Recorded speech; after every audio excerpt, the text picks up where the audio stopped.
Now, I want to get some global context on this story, so I'm joined now by our religious affairs reporter, John McManus. He thought he was going to get a break sitting on the sofa here, but oh no, John. This is not the first time the Church of England has sort of prompted, if you like, a dispute with other Anglican communions around the world, has it? No, it's a very long-running and divisive issue within the Anglican Communion. What we really have here is a collection of churches around the world.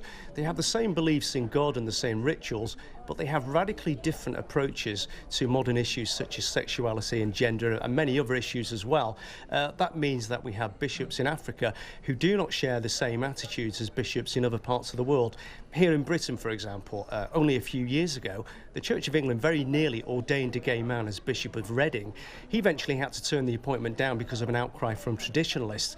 But the conversation is still going on here, and only this week the Church of England released another report talking about how it had to engage not only with gay worshippers in the pews, but also their own gay and lesbian clergy, of which there are very many indeed. What do you think this letter is going to achieve then? What do you think the Archbishop hopes to get out of this? I think the Archbishop is trying to make a very serious point that no matter how archbishops and congregations in Africa view gays and lesbians, their first thought must be towards their safety. They can't go too far. They must always hold back from either promoting or perhaps encouraging violence. He's trying to do that. The problem for him is that congregations in Nigeria, in Uganda, in other countries are also listening to their own local archbishops, and they've also got their own very firm cultural beliefs about homosexuality, that it is a sin. There's no two ways about that as far as they believe. They've got biblical scripture to back up what they believe, and they will be wondering, I think, just what the Archbishop is trying to do here. The other problem, of course, is that there is a danger that the Anglican Communion could really split on this issue.